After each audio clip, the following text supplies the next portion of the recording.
It is the third Saturday in October, and Alabama is your winner, 37-20. Smoke them if you got them. As you see, we fully believe in that policy here on the Bama Standard Post Game Show. I got a great crew right now to help me celebrate and break down the game. I got my man Daniel Pettey.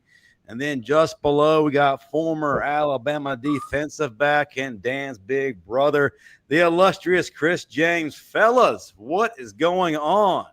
Auburn just missed a field goal to start overtime.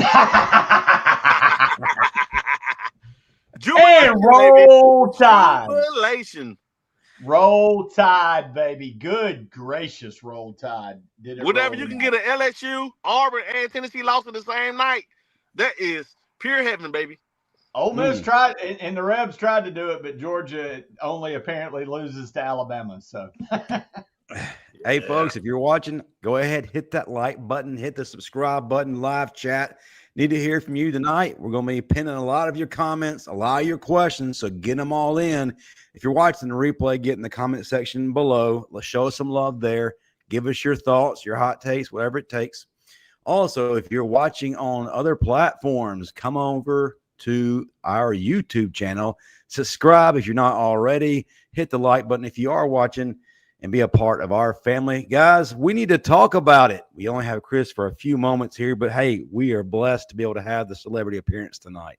So what we're going to do, since it's fresh on our mind, Alabama versus Tennessee, instant reaction. Chris, since you are fully invested in the festivities with the cigar, go ahead, start us out, and then we'll go to Pettey. The revenge tour is well on its way, baby. We went defeated against the state of Tennessee last year. Now we're undefeated against the state of Tennessee this year. So we righted the ship. But man, to see us get that stop to keep them from getting the 27 and hitting the over, that was wonderful. Because I know a guy like Pettey was probably biting his nails because I know he picked the under. I actually had Bama -8.5, so I was glad with the cover. Yeah, man. Ty Simpson, man, for Heisman. Yeah. Ty Simpson for Heisman, and Jeremy Bernard established himself as a surefire first-round pick. And welcome back, Ryan Williams. Yeah, welcome back. Yeah, great game from Ryan. And the last thing, I think we found our running back. The compliment Jam. I think we found our running back to compliment Jam. Fully excited to see more carries being given to Daniel Hill. This is a kid, north and south runner, physical, a guy that in the later parts of games like we saw tonight is going to wear down defenses. We need more of that. Listen, I love Jam, but sometimes he tries to do a little bit too much, tries to get too many yards instead of just north and south. Daniel Hill, you don't have to worry about it. He's going to run through you. He's going to jump over you. Whatever it takes, he's going to do it. Love what we're seeing from this young man. But, Chris, since former defensive player, I got to get your honest, and I mean honest because we tell the truth here on our network, assessment of what we saw defensively tonight. Yes, we won 37-20. Absolutely ecstatic. But, man, you can't ignore the obvious holes. And there were holes in the secondary. The run game, again, got us. But talk to us about what you saw defensively because things don't seem to be getting corrected. Go ahead, man. Well, you have to understand, we just faced the top scoring offense in the country. Yeah. So I think we're pretty hard on ourselves because to hold them to 20, the way we were playing earlier this year, like it was like 40 was going to be hung on our head. So to hold them to 20, and I know they got 400 yards total offense, but that came up. A lot of it came in the last two possessions where they were trying to get those late yardage. But when the game was intact, we limited their running game besides that one run that we always seem to give up every game. And we did great in pass defense when the game mattered. But other than that, man, I'm the whole Tennessee to 20. That's quite an accomplishment. So we may be being, but when it matters in the red zone, we're buckling down and eliminating touchdowns and making them kick field goals. Yeah, and let's be honest, we were able to do a better job than I thought we were in terms of stopping the run. We did hold Tennessee under their season average of 210 yards a game to only 141. You're probably saying only 141. You take those big plays away, then we did a pretty good job of neutralizing that somewhat. But I think what that really got us was just I can't even talk. I'm so excited. Just the passing game. Couldn't do anything really to stop it. I think we played too far off of the receivers at times and gave them too much space. But I'm taking up too much time. Pettey, talk to me. Give me your immediate reaction. I'm gonna disagree, man. I'm gonna give credit to Tennessee. Brazel's one of the best receivers in the country, and they had one of the top quarterbacks.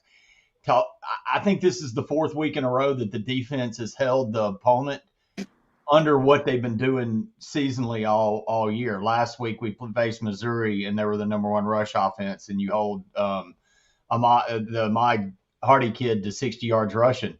Man, I got to give Wommack a game ball. Again, you hold Tennessee, who's averaging 40 points a game, to 20 points tonight. There was times they got the defense, but for the most part, in this era of football, giving up 20 points to an offense like that. Damn it, Missouri, how do you miss the game-winning field goal in overtime? You had the game. God. Anyway, but I'll be honest, tonight was Separation Saturday. This is the fourth week in a row that Alabama has been in a damn gauntlet. You go on the road to Georgia, you beat Georgia. You get Vanderbilt in the revenge game, you beat Vandy. You go on the road to Missouri in a trap game and fight a fist fight up there and come out victorious. And then week number 4, you're facing your rival who's got a potent offense, and you pop them. Man, I'll be honest. I consider this Separation Saturday, and I can't believe I'm going to say this after what I witnessed in Tallahassee in the opening week. Alabama's the best team in the SEC. Ole Miss had their shot today. They were undefeated. They had Georgia on the ropes, up 9 in Athens. And unlike Alabama, Ole Miss doesn't have the defense. They couldn't hold Georgia. Georgia scored on every possession, whereas Bama was able to shut Georgia down in the second half and did not allow Georgia to score in Athens. Again, so Ole Miss, they offensively great. They don't have what Bama. This was Separation Saturday. Bama proved to me today they're the best team in the SEC. That again, Georgia beat Ole Miss. That knocked them out of it. Bama's beat Georgia after 4 weeks of what Bama's done.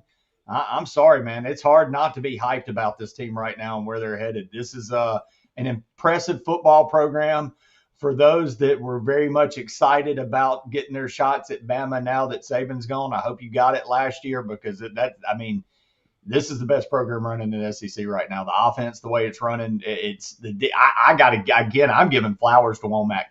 You play Georgia, who puts up 40 on Tennessee's defense in Knoxville, doesn't get stopped by Ole Miss's defense today. Georgia's offense is running pretty good, and Bama shuts that ass down. You face Diego Pavia. You get the 2 big turnovers. You hold them less to their season average. I'm not going to repeat Missouri again. And then you do it again to Tennessee today. This is a team that keeps getting better, man, and that should put the rest of the country on notice. And a lot of people have mentioned it. Yanzi Pierre just was lights out tonight. Absolutely. Big play by Xavier Brown to change the game right before half.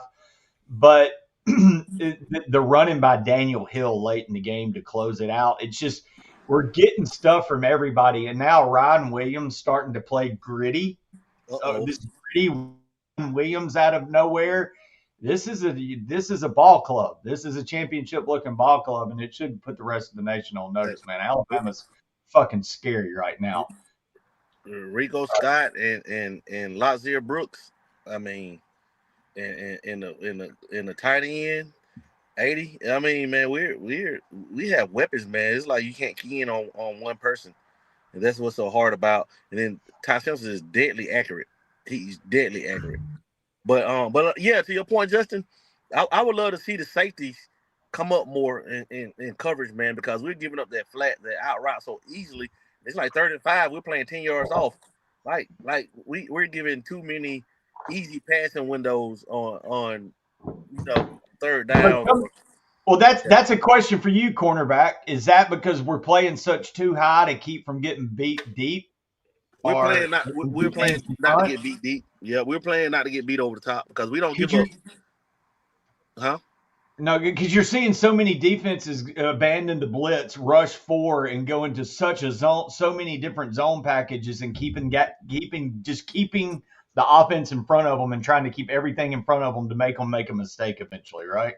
Right. Yeah, man. And it seems like we struggled today. 7. The money I don't know what he has going on. 7, 5 struggled a little bit today. Yeah. Well, I mean, that's a testament to Tennessee having good receivers, and those are young guys. 1 and 5. 2 did his thing today, but I want to see some of Calhoun. I want to see what he has. Just keep the fire up underneath them, man. The not let them be complacent. And it's just Red Morgan. Like I felt like he was the best. He's gotten better every game. Yeah, man. He had a really big play. He had a key pass breakup late in the game that I was like, "Holy crap, that's the same Morgan we've been riding the last few years." That was Yeah. He's just a sophomore, so Day Jones better get it together, man. For Red, Morgan locks in, man, and it was good to see that going into South Carolina, man. I think South Carolina was demoralized today by their loss to Oklahoma. Well, and to South Carolina's credit, they were also missing a lot of important pieces to both their offense and defense. So they were basically a duct tape team that was placed on the field and expected to work miracles. And they had opportunities for the longest time, but just because of those deficiencies, they couldn't quite overcome what Oklahoma was doing. And Justin, I think that ties in. You are right. There are still holes on the defense. Don Parker's going to point them out, missed tackles, stuff like that. Chris, you're kind of pointing it out. And I think, but to my point of separation Saturday, everybody's got holes now. There's no team that's not just a solid block of cheese. Everybody's got a little bit of Swiss in them. It's just how big are your holes.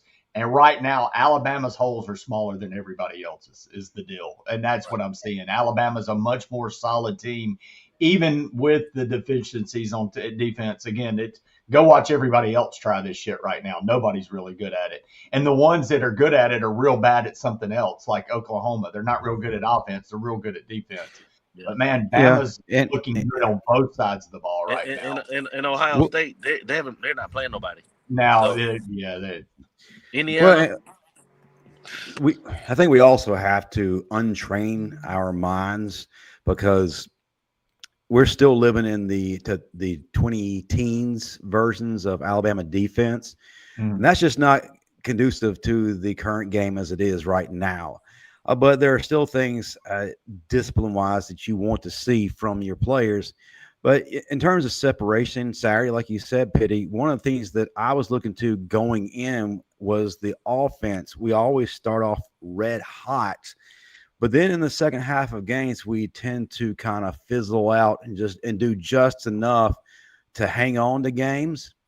And we have incredibly great clock management, which allows us to kind of put teams away.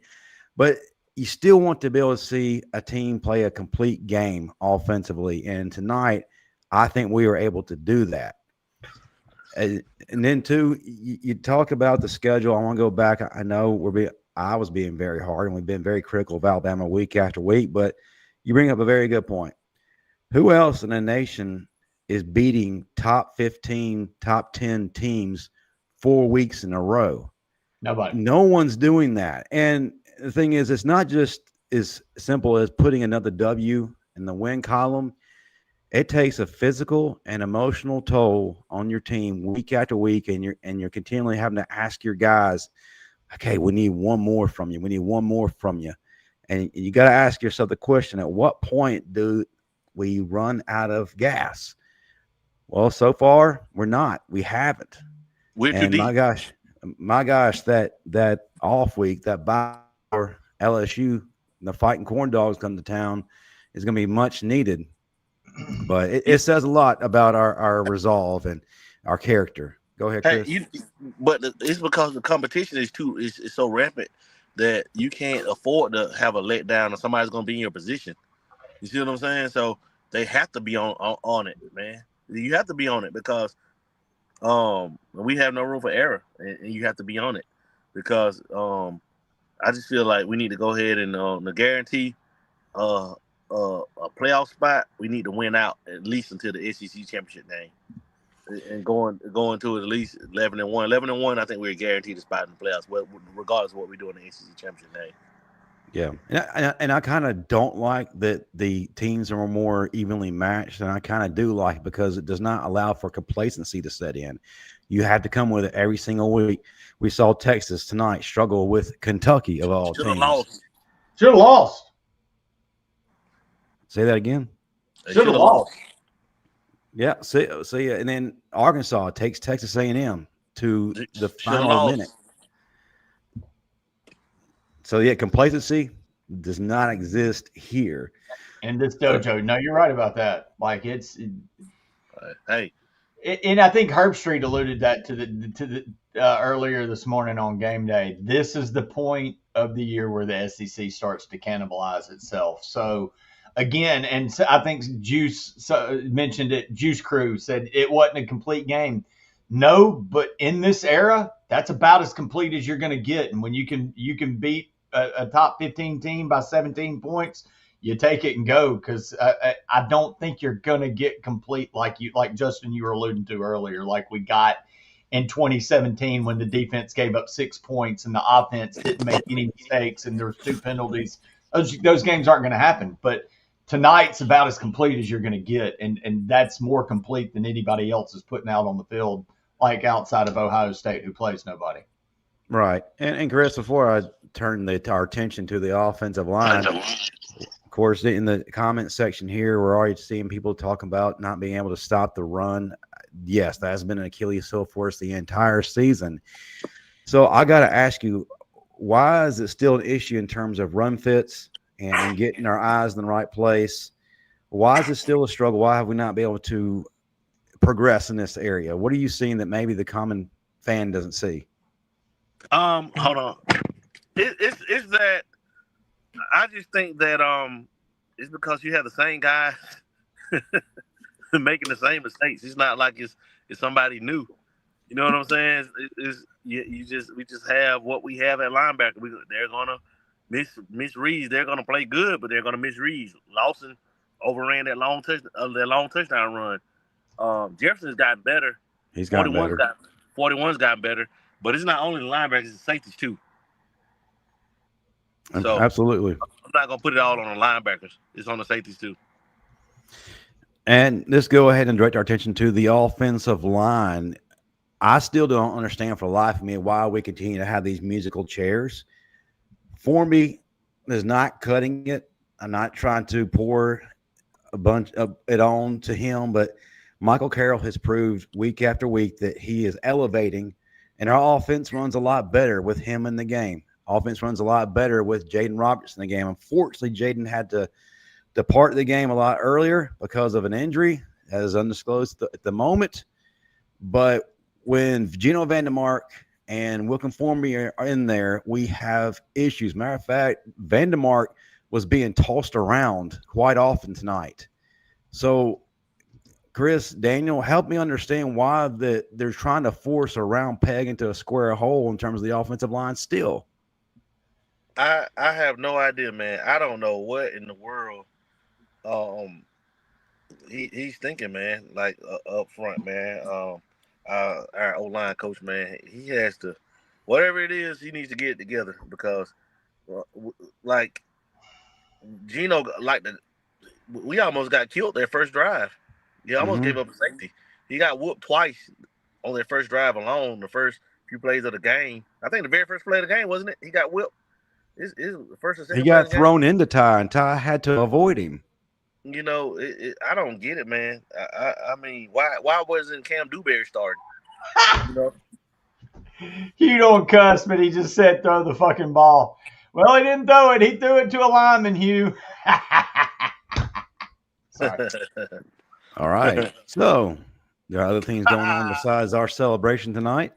So let's go on to our next topic.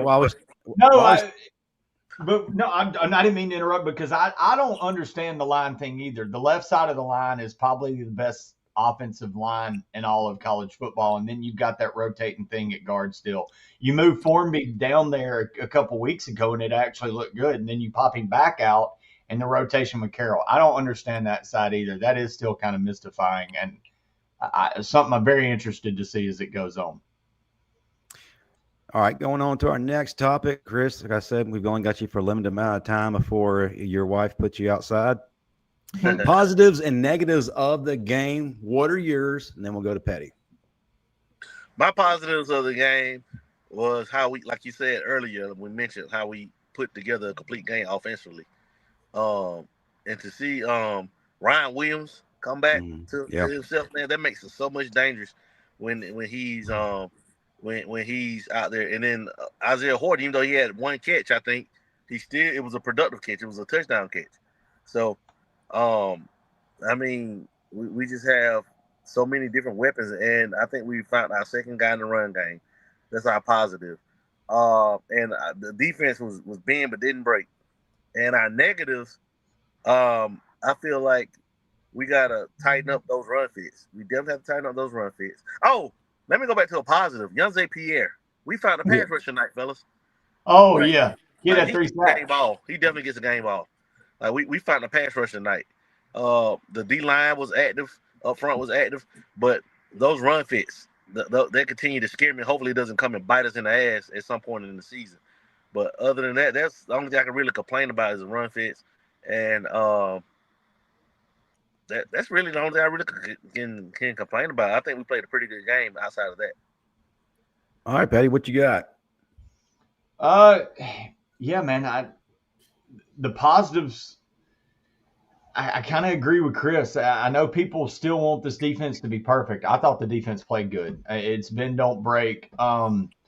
Another positive is drops were an issue earlier in the season. Was there even a drop tonight?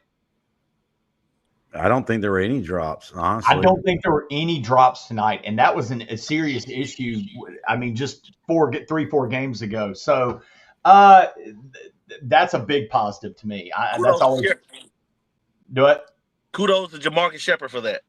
Yeah, I mean, that's in Ryan Williams. Kid came back gritty. It just the receiving core. Ty Simpson, man, this kid.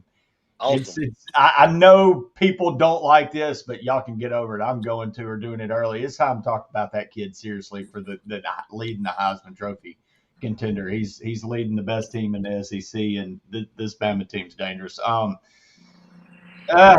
Shoot, there were so many positives from the night. I'm trying to think if there's anything else that stuck out. Like you said, Young Pierre stepping up. Smith getting sacks. I mean, that's another thing. We had 9 sacks going into the game. I think we had 4 or 5 tonight. Yeah. So getting to Aguilar, I thought was big. Whereas Tennessee had a lot of sacks, we were able to keep, Ty pretty much protected for most of the night. Just a good night overall, man. That was the other thing. The biggest to me is drops. I've noticed that's gone down, and the receivers. This receiving core is not right now, man. Absolutely. Well, before we start talking, one negative, Lawson. Lawson is a problem in the run game, and I'm done. All right. So before we go on to players of the game, we're going to talk about our sponsor, Whitwell Sports, your famous title towel. We can't get it done the rest of the season unless you are waving your title towel in the air. And where do you get it? At www.whitwellsports.com. Enter the promo code Standard, and you get a nice discount courtesy of your favorite network, the Bama Standard Network. All right, rolling right along. Players of the game, we like to choose one offensive and one defensive player. Chris, start us out, then we'll go to Pettey. Player of the game is Ryan Williams. Even though it could easily be Ty Simpson every week, but I got to give it to Ryan Williams for shaking everything off and coming back better, like looking like the Ryan that we knew. He made some great catches tonight, some hard, tough catches tonight. Defensive player of the game, Johnathan Pierre. Dude was relentless, man, and he whooped him, man. That's what we were expecting from an Alabama pass rusher, an Alabama edge guy. That's what we become spoiled by the last 15, 20 years. So to see that tonight, that was very refreshing to see that we do have a pass rush somewhere in there. So Ryan Williams and Young Zay Pierre are getting my game ball. Very well deserved. Pettey, who you got?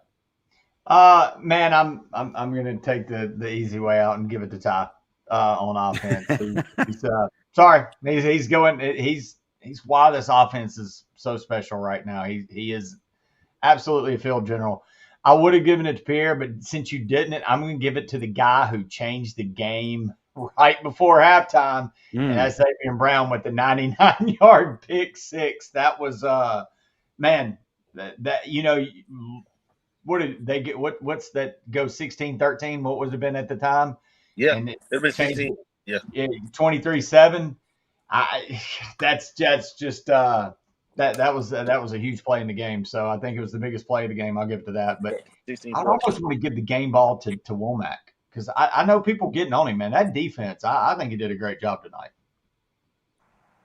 Yeah, I have to give it to Xavier Brown without question. In this game, this rivalry, there's always that one play that completely shifts the entire outlook of a game. And that right then was what we needed right on time. Like you said, Pettey, if he misses that, it's a different ball game.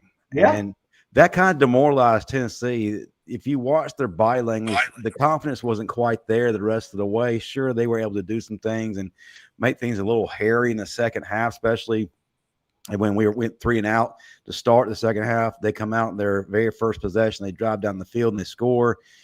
There still wasn't that confidence and that swagger. But thanks to Xavier Brown, it kind of changed things up a little bit. But, yeah, players of the game for me, got to go Xavier Brown on defense and got to go Ty Simpson on offense. So this got to a few questions from our audience. So let's keep getting them in, folks, as we go. 334, girl, can we hype Daniel Hill up, please? He's really been helping those games out, those close games. Boy, the balance he showed. Yeah. Yeah, I agree. He needs more touches. He needs more touches. I agree. Absolutely love him. Like I said, we hadn't had a big bruising back that can oppose their will since Derrick Henry. And that's been kind of something that's really kind of hindered our offense. We have that now, I feel like. And Tennessee won no parts tonight. And at the most crucial moments, Daniel Hill stepped up. Mm-hmm. Several key runs to keep that clock going late in the game. Yep. And we had a Noah Carter sighting tonight too, by the way, fellas. He's been playing more and more each week, actually. So shout out to him. Don Parker, $5. Good old Rocky Flop. Woo! They still low down, dirty snitches. Smoke them if you got embarrassed. Still much work to be done, but roll tide. We're getting better. It's good we haven't peaked yet. We don't need to peak right now. No. Tough as nails. Hubbard might as well play linebacker. I pinned that one because there was one play where he went down and hit the receiver, and even then I was said, boy, he was about to take the receiver out. And I'm like, yeah, if he'd have lifted his head, he'd have picked off the damn ball. Yeah. There's times where he definitely takes more of a linebacker mentality, but he missed a surefire pick tonight going for the kill shot. He's 6'2", 215. He's a big dude, man. He could play linebacker. You put 10, I mean, it could happen. You could easily put 10 pounds on him and put him at linebacker. And we got Don Parker. Remember, rankings only count at the end of the season. Till then, who is next on the schedule? Absolutely. Every game is a one-game playoff. And people want to talk about the SEC championship. People want to talk about the playoffs right now. No, man. All I'm talking about right now is what we did tonight and then shifting directly to South Carolina, which that might not be as easy as we would think. Being on the road is kind of a weird spot. It's at night. It could get pretty crazy. So got to come out. Look around the SEC tonight. What now? What are you talking about? Around South Carolina tonight. It's never. There's no off games. You're talking about South Carolina next week? Yeah. Yeah, it's 3:30. 2:30. Oh, I thought it was a night game. No. It's the afternoon game. So that's good. Hubert, Hey, Justin. 3-3. Hey, right quick. Now, does it look so crazy now that we lost to Vandy, Oklahoma, and Tennessee last year? Does it look crazy now? It looks a lot crazy. I mean, it's like, well, people were joking on us, like, y'all lost to Vandy, y'all lost to Oklahoma, but they're good teams now, and people didn't see what they had. You get what I'm saying? We lost to some teams that were up and coming, man. So those losses weren't as bad looking back on them now as they looked a year ago. What do y'all think? Well, Vanderbilt, no, does not look bad at all. It's not your grandmother's Vanderbilt. Oklahoma last year, it does look bad because of how depleted they were. There's no excuse that Alabama should have lost that game whatsoever. But this season, they're a different team. They're actually healthy. But last year, not the same team. I can't argue that. But Vanderbilt, yeah, you can definitely make a legitimate claim. You can't. That's not an embarrassing loss, and they took a huge step today, and letting people know, hey, we're actually somebody who should be taken seriously. Yeah. And moreover, I mean, this is an area where in 2 years now, Vandy's beaten Alabama and LSU, and that's not a world we're used to. But give DeBoer some credit, man. He came under a lot of heat for those losses last year in a very, crazy season, and here we are a year later, and he takes care of that same Vanderbilt team. He goes on a run that's only happened 3 or 4 times in the history of the SEC, where you beat 4 ranked teams 4 weeks in a row. He's 2-0 against Kirby now. Heupel got him last year. He got Heupel back this year. That was a coaching clinic tonight in a lot of ways. And DeBoer coming out, everybody gets on DeBoer and his emotions, man. When he came out of the tunnel tonight, I saw some emotion out of that guy running onto the field. I want to give some kudos to DeBoer. He's caught a lot of heat real early, which happens at Alabama. I think I'll be honest. If he didn't know that was coming, you're kind of a fool. That's kind of the territory, especially when you're taking over after the greatest coach of all time, and Nick Saban. So for him to go through those 3 losses last year, take the heat that's going to come from the pressure that is being the coach at Alabama and the expectations here, and to have the program where it is right now. And Don Parker, you're absolutely right. The goal's 1-0, and then the goal's 10. People are going to get tired of me saying that. It's 1-0 and then 10. Because once you get to 10, you're probably in the playoffs. Then you're worried about, let's get to 11 so we can work on that home field advantage or get the SEC championship and get a bye or whatever.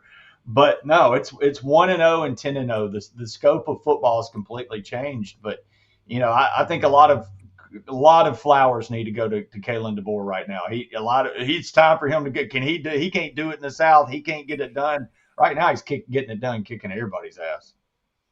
Absolutely. Well, Chris, we know you got to jump off. We appreciate you taking the time to hang out with us and celebrate. We'll see you next week after the Alabama-South Carolina game, brother. Roll Tide, y'all. Roll Tide. Hey, quick shout out to our guy, Hubert 3343, who has been waiting patiently for his super chats. $4.99. Can we give Damani Jackson some credit for taking his benching and being a professional and being ready? I think you absolutely can. He had a different demeanor tonight. He played at a high level, and maybe that benching was exactly what he needed to kind of get his mind back where it should have been. He was very pivotal in the outcome of the game tonight, especially liked when he had that pass interference towards the later part of the game and he power bombed Tennessee's wide receiver. If you're going to get penalized, make it count, right? And joining us, we got Coach Carl, who is at the game. What's up, Coach Carl? What's going on, fellas? How y'all doing? Man, smoking if you got him, brother. It's always a good day when Alabama beats Tennessee. Yeah, man, I just fired one up there. Come on. Hey, shoot, you didn't have to. The whole stadium looked like a smoke bomb. Oh, yeah.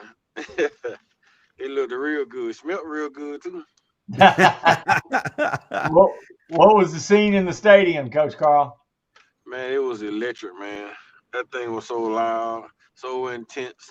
It was phenomenal, man. I enjoyed the Tennessee fans, but it was always roll out with us, man. It was a phenomenal night. I enjoyed it, really did. I had a buddy text me. He was sitting in the end zone where Brown's pick six came into, and he put it up there with the pro throw catch against Florida. The Tennessee the block is one of the loudest pops in Bryant Denny when that 99-yard pick six took place. Man, listen, uh, John texted us and said the whole apartment complex that he was at, which is on the other side of the stadium, was shaking. It was so loud. That is awesome. Oh wow. It Registered on the was Richter so scale, huh? it was so loud, man, that when they picked that thing up, man, them folks screaming so loud, I had to put my hands in my ears. Well, man, since you were there and you're a coach, we need to hear from that kind of perspective. Yep. I know we're kind of in towards the later part of our show, but definitely your opinion is greatly valued here. Give us your reactions and things that jumped off the page to you throughout the game.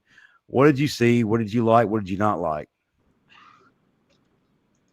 Well, one of the biggest keys I seen, man, is the defensive line play a little bit more physical in the first half than they did all year long.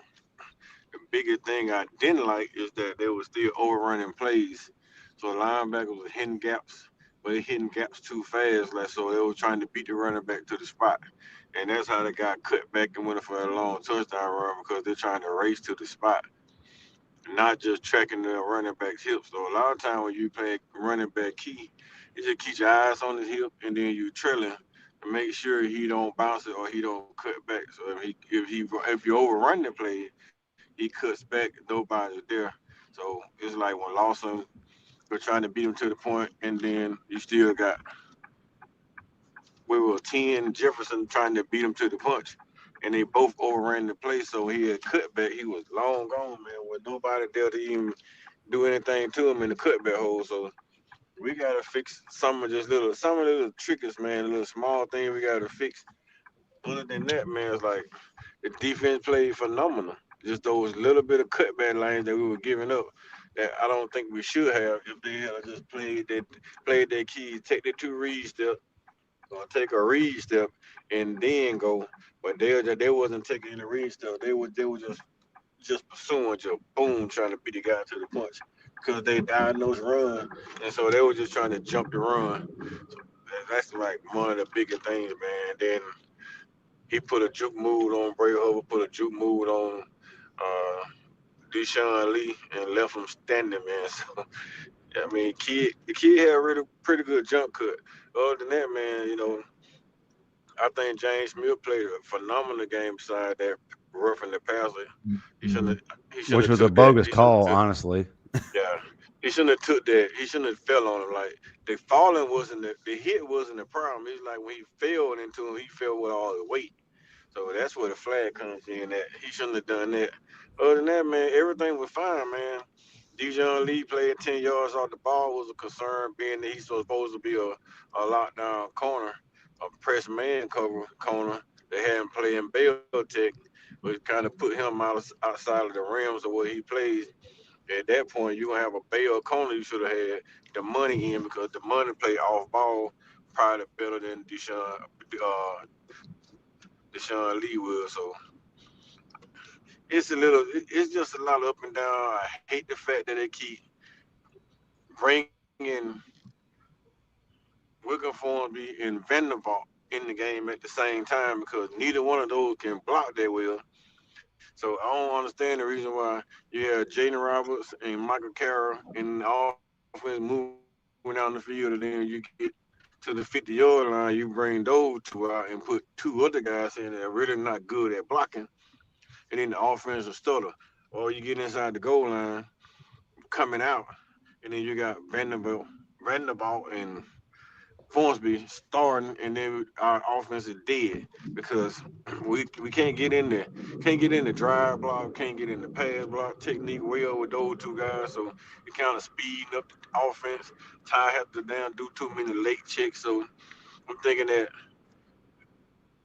honestly, I think they should take anything outside of 15 seconds. Ty should not be able to check. If you're gonna be in a negative play regardless, so you might as well just run with the play.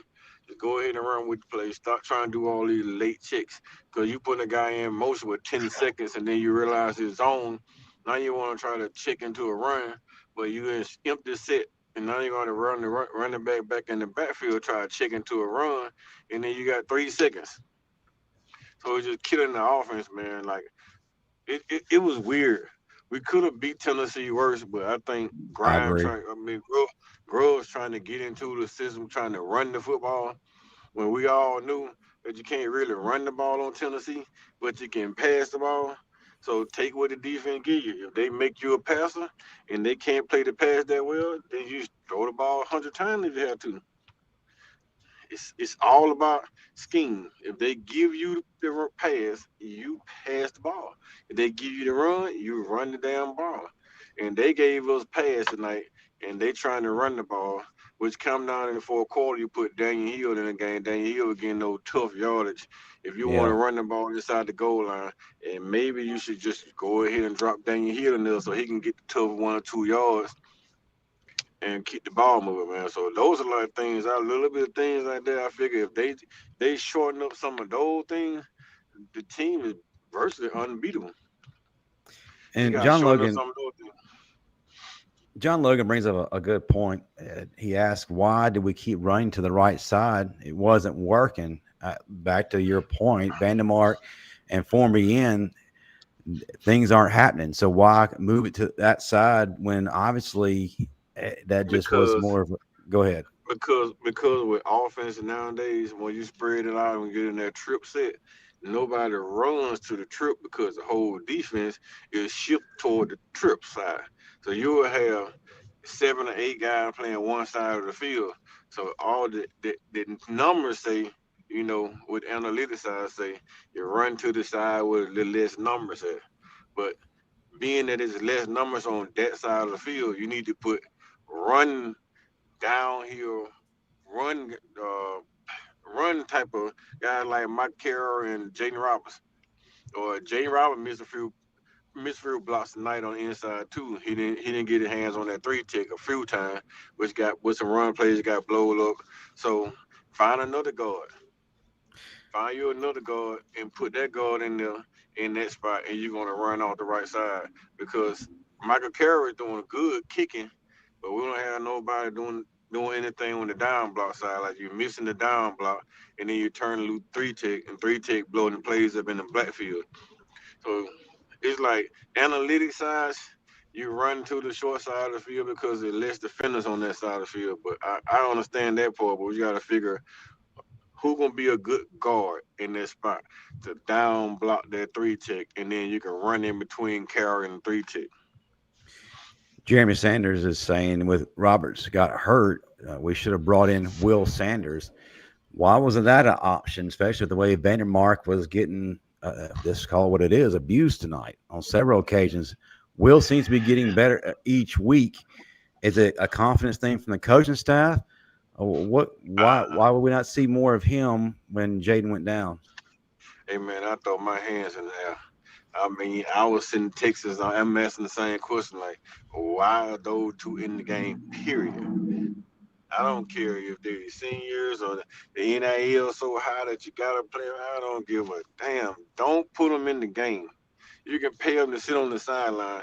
I would be more happy they give them $2 million a piece and just sit them on the sideline because they're not giving you anything in the run game or the pass game. So you find you another guard, you find you another tackle, and then you roll with it. Michael Carroll been doing good. Yes, he's a freshman. He's gonna have his lumps and bruises, but he's not getting beat as much as Formby. All right, Absolutely right. I haven't seen 70 get beat much as 56. So if I'm gonna take my lumps and bruises, give me the 2 guys that's brand new, and let those 2 brand new guys walk in here and play, get reps. Games like Tennessee, the more those young kids get to playing, the better I guarantee, the better they'll be for Oklahoma down the line, for Auburn defensive line down the line, for South Carolina next week.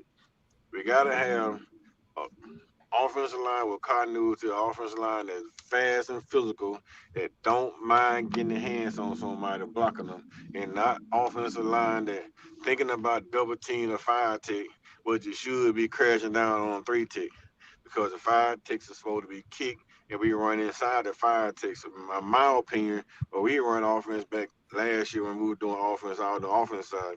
We always kick the 5, down block the 3-tick, and make the damn outside linebacker make a tackle. And a lot of times, you get an outside linebacker, they want to crash C-gap. You run up inside of them, and it's a safety. You make the linebacker chase and make the safety miss. And then you like Tennessee guy. You're streaking on the field, scoring TDs. And that's what Tennessee did well that we didn't do. If we can fix those little things, man, I think we would have a dynamic offense. I agree. Let's go to another super chat. We got Jason Haywood, $5. I live in Tennessee. These Vol fans are blaming the refs for the loss. Imagine that. They will be sick of me for the next year. Great win, RTR. By the way, Pettey, speaking of people in Tennessee, how's your friend? The pick six. We were watching the game until that point. Then he disowned you. That's what I mean. I was being a good boy. I was not being but that was when I think he needed to go watch it in his own space of Tennesseedom where he could cuss and yell at Greg McElroy, the refs, and all that stuff. Hey, we got Don Parker, $5. The mistakes on defense and run game are fundamental mistakes that may come back to haunt this team. Attention to detail and attitude. Agreed, Don Parker, but honestly, I think that Alabama is getting better each week, and I think the mental mistakes are getting less and less. And as Pettey pointed out at the beginning of our show, we went against arguably the best offensive team in the SEC, and if not the country right now. They were balanced. They were averaging coming in 317 yards passing, 210 yards running. We hadn't faced an offense like that. Missouri was one of the better teams we faced offensively, but they were not Tennessee. Tennessee had a three-headed monster at running back. They had a three-headed monster at wide receiver. Miles Kitzman is another guy who could have been a lot more of a factor tonight had he not dropped several passes. But yeah, for us to come away with a 37-20 victory, that says a lot about our team, able to fight through a lot of adversity, and I feel like we're getting better. Yeah, I'll tell you one thing, man, that pick six, a lot of folks don't see it on TV, but Coach Mo was on the sideline. When he saw Tennessee line up, he ran at the bull, told the bull to call timeout. He wouldn't call timeout. So he got in the ear, he was just like screaming at Coach the bull, timeout, timeout, timeout. The bull ran down, called timeout. He got in the huddle. He pulled Xavier Brown to the side and told Xavier Brown exactly what was coming. He actually sat out there and pointed his hand and told the tight end was coming in there flat. Told him to play off and jump the route. And he was like, he whispering, like got real close to him, whispering in the ear, and he said something, and Xavier Brown throwed his thumbs up. He played off. Soon as he saw the tight end come, he just jumped the route and went straight down the sideline. Coach Mo was on the sideline pointing at the ball like, I told you. That's probably like the most electric part of the damn thing, because he was adamant about taking that time out because he saw the way Tennessee was lining up. He knew what was coming, and he made the ball took a timeout. When he took the timeout, Tennessee ran that same play. He picked the Xavier and picks it off, go 99 yards for a touchdown, and the whole crowd just went stupid. If the ball don't call timeout, Xavier Brown was playing on the outside, and he would have tried to jump inside, gave the guy the outside, and he would have scored a touchdown on that play. But he pushed him on the inside and made him go outside. And when he went outside, he jumped the route. So kudos to Coach Mo on that, because he's seen that play so much in the first half that he knew it was coming back with it in the red zone. Right. Tennessee is predictable. There's no question about that. Emmanuel, did I see Noah Carter in the game on defense? Yes, you have seen Noah Carter not only in this game, but the past several games. He's starting to work his way into the rotation and make his presence felt. Excited to have him in there. him and Keelan Keeley, it been a plus, man. Having Noah Carter, Keelan Keeley on the field, and they rotating those two speed rushers off the end with Johnathan Pierre, bring a really good plus. Cause now they seeing that Bama have fast guys on the edge, so they trying to run plays opposite or those three guys coming off the edge, and that's when Joey Aguilar started running into trouble. They start forcing him to run into trouble. Sometimes he'll get outside the pocket and start making those miraculous plays. The kid is talented. I cannot take anything from Joey Aguilar. I think Joey Aguilar is better, maybe 3 times better than Nico. If we played Nico Oh tonight, yeah. we beat Tennessee in the ground because Nico wouldn't have made those plays Aguilar made. Oh, Not at Aguilar's all. a good quarterback. No, and look, and I know a lot of people are like, man, the defense missed that. You do got to give credit, like you just said, Coach Carl. Joey Aguilar is a hell of a quarterback. That kid's gritty. And Brazel is like Elastic Man from the Fantastic Four. Shit, every time they threw to him, it's like his arms grew 3 extra feet to go get the ball. Yeah. They've got some dudes, man. That tight end, holy hell. That they got out of Notre Dame is a load. Look, again, it was a bend don't break effort, but to give up 20 points to that offense, the way it's been rolling, and again, I don't think enough credit's got to be given to this is week 4 of a 4-game meat grind. Your legs are starting to give a little bit, and now you got to face the best offense you faced yet. That's going to keep you running all night, and to hold them that good. I'll be honest, man. I thought that was an outstanding performance by the defense, because if you hold any team to 20 with Alabama's offense, you're going to win more nights than you're not. Oh, them big facts. Them big facts. Hey, I honestly think, man, if Grubbs don't get too complacent, like I think about 4 or 5 of those drives that we went 3 and out, or we went 4 or 5 plays and out. If he got too complacent, he go ahead and come out and then just pass the ball, run the ball on 3rd down and short, and pass the ball coming out the game. Quick pass here, quick pass there, and stop trying to run so many tunnel screens, because everybody know that Ty's a quick reader. Ty don't like to sit back, hold ball, pat, because he make mistakes. So they were quick readers. So they see tunnel, they run it, they sprint the tunnel because they know Ty gonna get the ball out of hand quick. So as soon as they see it, they diagnose it, they're going out here. Just do something different. Show tunnel, come backside with a slant. Now you got the one side of the field, man-to-man on the back side of the field, because they're thinking it's tunnel screen. You just hit the slam on the back side of the field, and then it's a race. There's a lot of things like that we could have done to take advantage of Tennessee defense, but they didn't do it because they played cover 1 most of the night. A lot of times they play cover 3. They'll line up in cover, they'll show cover 2, and then they'll roll over 3, roll over to 1. But they play a lot of man coverage tonight. And when they win in the zone coverage, like cover 3 zone coverage, Ty checks out there trying to check into a run, and then they'll check into a cover 1 and come down here, and then they'll stop you in the backfield. So we just got to line up and run the play.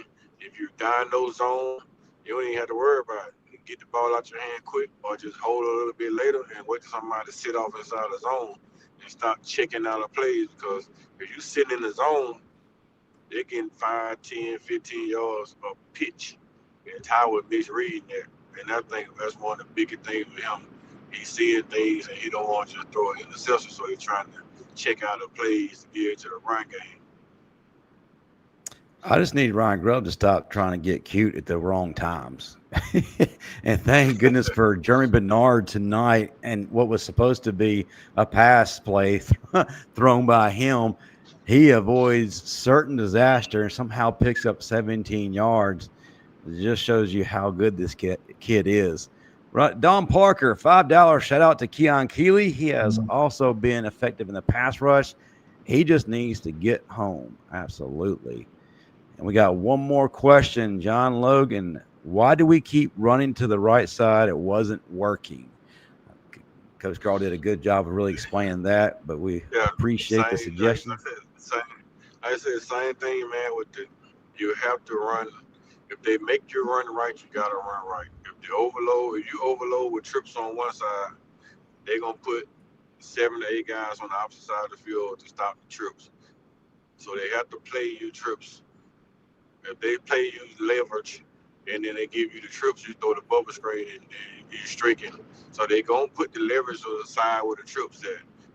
Only way to run is run backside where the less defenders at. But we just have to block it well. We block it well.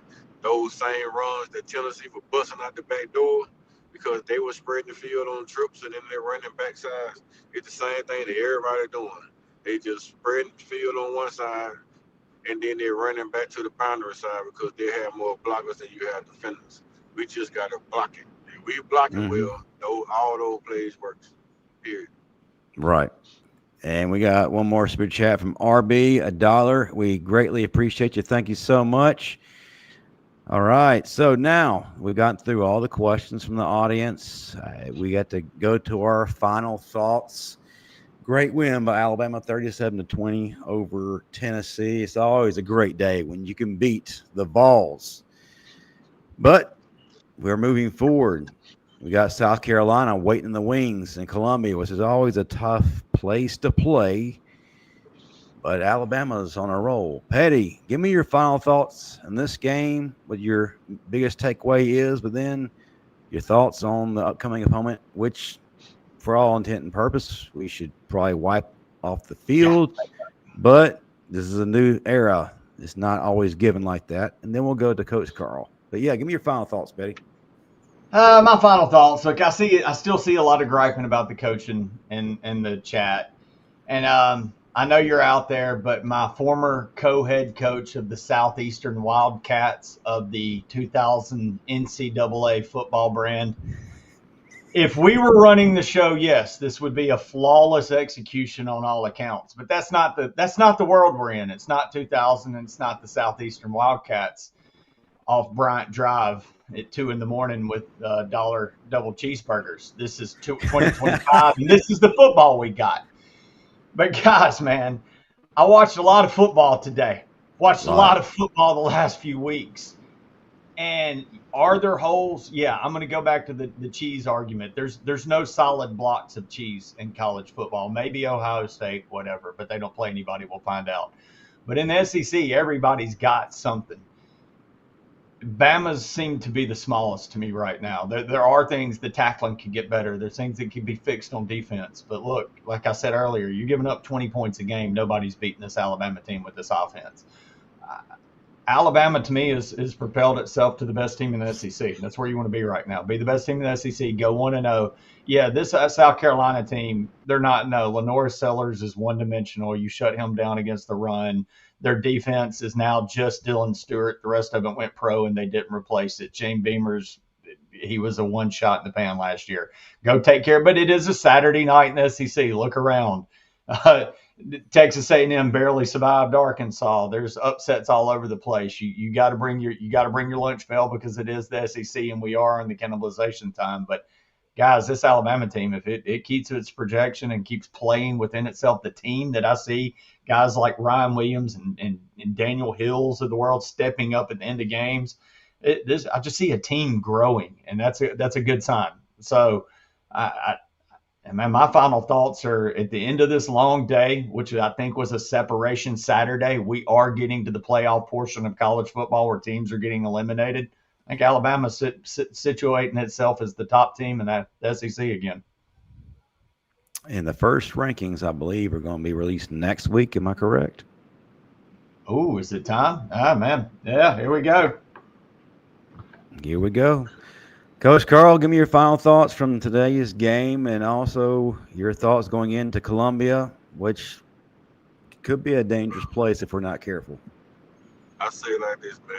My final thought from today's games, man, is both sides of the offense and defense played very well. I was very pleased on the play calling. I know a lot of people in the chat complaining about the play calling, but you call the plays that the defense gives you. So if defense gives you this play, you take it. I like what Ryan Ruggs doing because even if you get 1 yard, 2 yards, or you get a negative yard, you have to let defenses know that you're trying to run the ball. because if they get you one-dimensional, they play a lot of zone defenses, a lot of mixed coverage, a lot of roll coverage. It just makes it hard for you to pass the ball. We have maybe the most talented wide receiver core in America, right? And Brian didn't drop a ball tonight. That's even more positive, right? He caught everything in his hand touched tonight. Draw a few pass interferences, right? He still with 4 catches leading Alabama in receiving yards because he's a deep threat guy, right? So that's all a good thing, man. Don't worry about the play calling because a lot of times we have to do what you have to do to make defenses stay honest. If you just sit back and throw the ball, they start blitzing and Ty take 2 minute licks. Maybe he get hit the wrong way, he's out the game. Now we gotta rely on Austin Mack, Keelan, and Russell. Right? So let's just let Rose do his thing, get in his bag, play his offense the way he want to play his offense. We just gotta make our blocks. We make the blocks offense roll smooth. Next week with South Carolina, man, I think we should roll into South Carolina. As long as they're not taking South Carolina for granted, we roll into South Carolina, beat them down, get out with a win. Lenard Sellers is struggling mightily. Dylan Stewart got hurt today. They already were down 2 linebackers on the corner, so I mean South Carolina is in the buzzsaw right now. They're gonna give us all we want because it's South Carolina and it's Alabama coming in. And everybody gonna play Alabama tough because we're their Super Bowl. But as long as these kids stay focused, go out here and play football, we get out of Columbia with a win. And we should win by double digits. Should cover the spread next week. I don't see nobody right now but Oklahoma with a defense enough to stop this offense or slow this offense down. And I think with Ryan Grove getting into Oklahoma and Auburn games, he really unleashed the offense. So he's doing a whole lot of things, man. So we're hoping that they lock down the offensive line and they stop doing all these shuffling offensive lines to go ahead and lock in one offensive line and roll with it. So we get into the meat of their schedule, man. We just go ahead and roll those people on our way to the SEC title game. Love it. All right, before we go to the final portions of our show, I want to remind everyone, Alabama legend George Teague on Monday nights has Teague's Take, and as you know, it's about watching film. So he has asked from everyone who's here in the audience tonight, pick some plays that stood out to you that were of concern or maybe got you all excited. Either way, email them here, Justin Riley at thebamastandard.com, and he will review those plays that you select. So make sure you take full advantage of that so you can be a part of his show. And if you haven't seen his show, that's on Monday nights, 8:15 p.m. Central, right here on the Bama Standard Network. So yes, email me your plays, Justin Riley at thebamastandard.com. We'll make sure you get that over to George and JT to break down completely. All right. Before we go, let's go around the room one time. Tell the folks how they can find you on the interwebs. Start us out, Daniel, and then Coach Carl. Pettey_Daniel on X, and you can find me here on Tuesday nights, the Bama Standard. And then hiding from all those Auburn folks in Lee County. Coach Carl. Coach Katie Taylor on X. You can find me at my name, Carl Taylor, on Facebook. You can catch some of my shorts on YouTube on the Block Sport Talk, and then I'll be tapping in with these fellas from time to time on post-game shows, man, and maybe do some videos and stuff, dropping on the Bama Standard. Roll Tide, everybody in the chat, man. We love y'all. Have a safe night. Roll damn Tide. Roll damn Tide. Love it. Yes, sir. Have a good night, everyone.